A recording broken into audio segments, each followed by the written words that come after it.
खबर का रुख करते हैं। पटना से बड़ी खबर है। फैसल खान पर पुलिस का शिकंजा। पुलिस की पूछताछ में बड़ा खुलासा हुआ है। फैसल खान के 2 सुरक्षा गार्ड ने खुलासा किया है।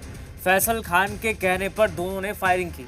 दोनों गार्ड ने 2-2 राउंड गोली चलाई। कुल 4 राउंड फायरिंग की बात की गई है। गार्डों के बयान पर फैसल खान को बनाया गया नामजद आरोपी।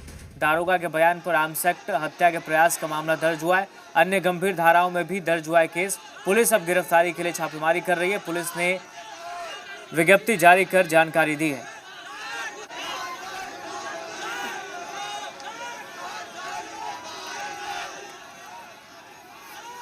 और हमारे सहयोगी प्रशांत बोरिंग रोड से लाइव जुड़ गए हैं। प्रशांत जी, बताइए क्या जानकारी, क्या अपडेट निकलकर सामने आ रहा है?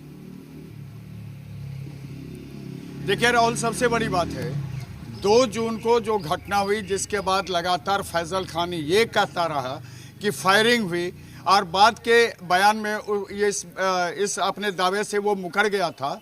बाद में जब इसका नया वीडियो सामने आया तो वो सच्चाई सामने आई कि जो फायरिंग हुई थी वो फायरिंग फैसल खान के गार्ड ने की थी। और इस वीडियो के सामने आते ही जैसे ही पुलिस सक्रिय हुई, पुलिस ने खान ग्लोबल स्टडीज से फैसल खान के 2 सिक्योरिटी गार्ड को उठाया था। उसके बाद फैसल खान को पूछताछ के लिए बुलाया।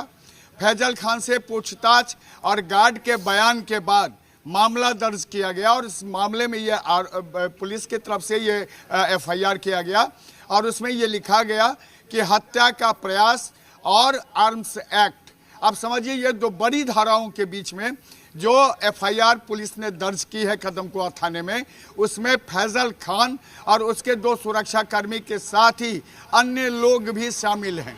और उसके बाद से जब तीसरा वीडियो सामने आया तो पुलिस ने उसके बाद कार्रवाई शुरू कर दी।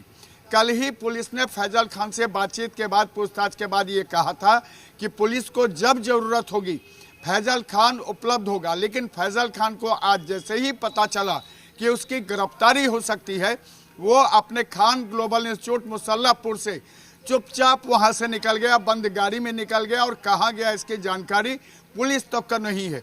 उसके बाद पुलिस ने रेड करना शुरू किया है। पटना के बोर्डिंग रोड में एक जगह पर 3 बड़ी बिल्डिंगों में खान ग्लोबल इंस्टीट्यूट का बड़े बड़े बोर्ड लगे हुए हैं। वहाँ पर कोई उसका स्टूडेंट तो नहीं है, कोई मैनेजमेंट का आदमी नहीं है, लेकिन पुलिस की गाड़ी वहाँ पहुँची और पुलिस की गाड़ी ने वहाँ सर्च कर लिया। जब खान नहीं मिला तो पुलिस की गाड़ी बाहर रही। उसके बाद अभी खान कहाँ है राहुल, इसके बारे में किसी को पता नहीं है। इतना आप समझ लीजिए, पटना पुलिस 2 जून के बाद अब सक्रिय हुई है, जब लग गया पुलिस को कि ये जो फैसल खान है, जो खान ग्लोबल स्टडीज चलाता है, ये ही पूरे मामले का सूत्रधार है।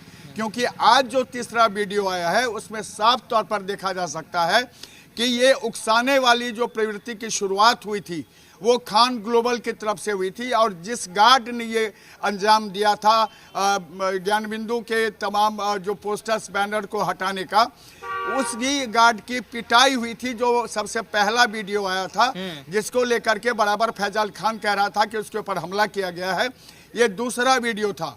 तीसरा वीडियो वो था जिसमें गोलीबारी के विजुअल्स सामने आए थे। और अब जो वीडियो आए सामने जिसमें पूरी मामले की कलई खुल गई कि फैसल खान किस तरह से ज्ञान बिंदु को उकसा रहा था, उस पर ये दबाव डाल रहा था कि वो कुछ करे, हमला करे। और अब जब पुलिस के पास पूरे मामले की जानकारी आ गई है तो फैसल खान फरार हो गया है, वो भाग गया है, लेकिन पुलिस की दबिश जारी है। राहुल। बिल्कुल प्रशांत, लेकिन इसके पीछे वजह क्या हो सकती है? क्या वर्चस्व को लेकर ये साजिश रची गई? देखिए राहुल, सबसे बड़ी इसमें वजह यह है, जो आप इनसाइड स्टोरी जब जानेंगे इसकी तब आपको समझ में आ जाएगा कि सबसे पहले ज्ञान बिंदु ने 31 मई को उसने एक सम्मान समारोह किया था बिहार पुलिस के जो छात्र पास किए थे उनको लेकर के, जिसमें तकरीबन 14,000 छात्र वहां मौजूद हुए थे। और जो 2 जून को ग्लोबल खान स्टडीज के तरफ से फैसल खान ने भी ये सम्मान समारोह उन छात्रों के लिए आयोजित किया था, जिसमें फैसल खान ने दावा किया था कि उसके पास 12,000 छात्र हैं अब सवाल उठता है कि जब 19,000 रिजल्ट आए तो 14,000 ज्ञान बिंदु के पास कैसे पहुंच गए, अब 12,000 फैजल के पास कैसे पहुंच गए, क्योंकि रिजल्ट तो 19,000 हुए थे। और इसी को लेकर के अपना वर्चस्व जमाने, छात्रों के बीच में लोकप्रियता हासिल करने के लिए ये फैजल खान का जो इंस्टीट्यूट है उसकी तरफ से ये पूरी साजिश रची गई थी।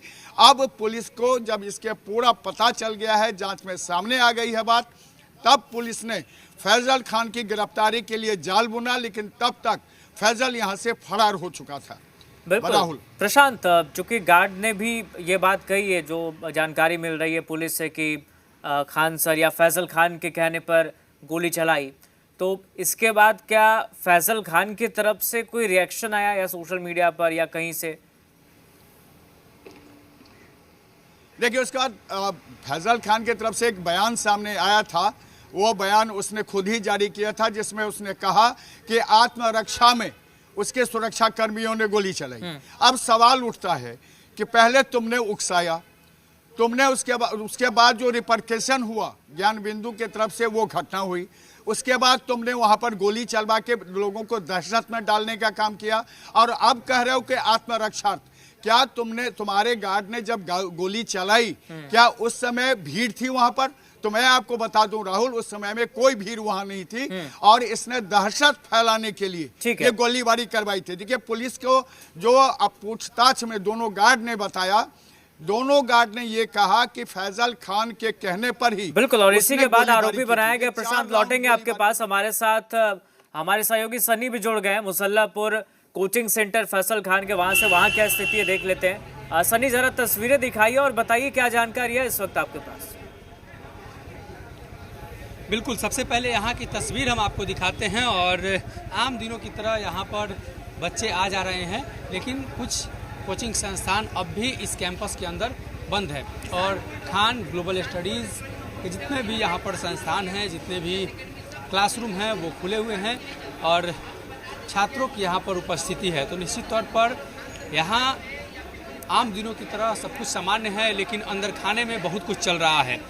दरअसल जब से एफआईआर की सूचना प्राप्त हुई है, तब से कोचिंग के अंदर और कोचिंग संस्थान के स्टाफ की बात करें या खुद फैजल खान की बात करें, तो इन तमाम लोगों को जब से इस बात की जानकारी लगी है कि प्रशासन ने एफआईआर दर्ज कर लिया है और किसी भी वक्त एक्शन हो सकता है, तो निश्चित तौर पर ये तमाम लोग अब पहले से अधिक सतर्क हैं।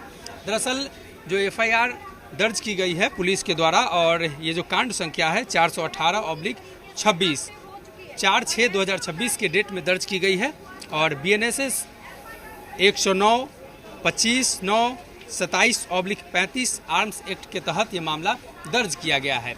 और कुछ कोचिंग संस्थान अब भी यहाँ के बंद हैं। अगर हम आपको दिखाएं तो ये ज्ञान बिंदु GS एकेडमी का ये लाइब्रेरी है, ये खुला रहता है, लेकिन इसमें ताले लगे हुए हैं, और ये तस्वीर देखिए, इसमें ताले लगे हुए हैं। इसके अलावे यहाँ पर जो अन्य कोचिंग संस्थान हैं, चाहे इस तरफ की बात करें तो इनका भी शटर डाउन है, यानी 50% यहाँ के कोचिंग अभी चल रहे हैं। तो पहले से थोड़ी स्थिति सामान्य है।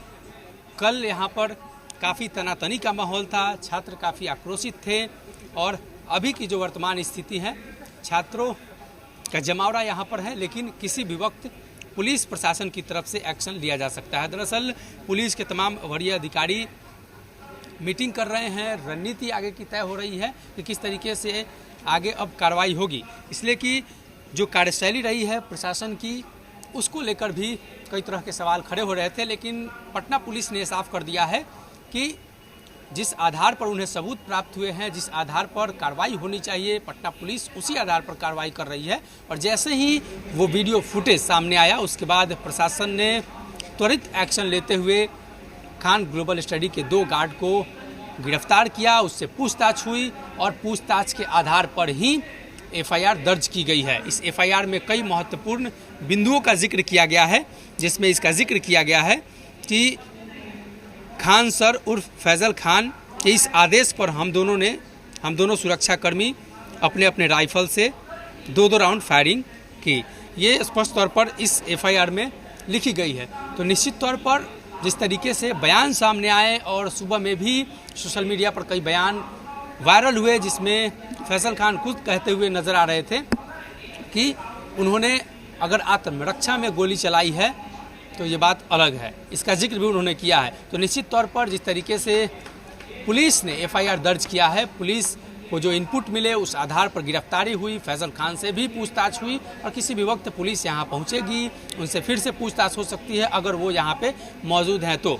हालांकि क्लास सभी ओपन है तो निश्चित तौर पर उनकी मौजूदगी यहाँ होगी, लेकिन पटना में कई सेंटर हैं तो अलग अलग सेंटरों पर भी उनकी मौजूदगी रहती है। और इस तरफ की अगर तस्वीर आप देखेंगे तो धीरे धीरे स्थिति सामान्य है, लेकिन छात्रों की उपस्थिति ये बता रही है कि अब भी जो छात्रों के अंदर आक्रोश देखने को मिल रहा था अब तक वो पहले की तरह ही है। ठीक है। और पुलिस प्रशासन यहाँ पूरी तरीके से मुस्तैद है कि किसी भी तरह की कोई घटना न हो। जी ठीक है, शुक्रिया फिलहाल आपका सन्नी, तमाम तस्वीरों के लिए और तमाम जानकारी के लिए।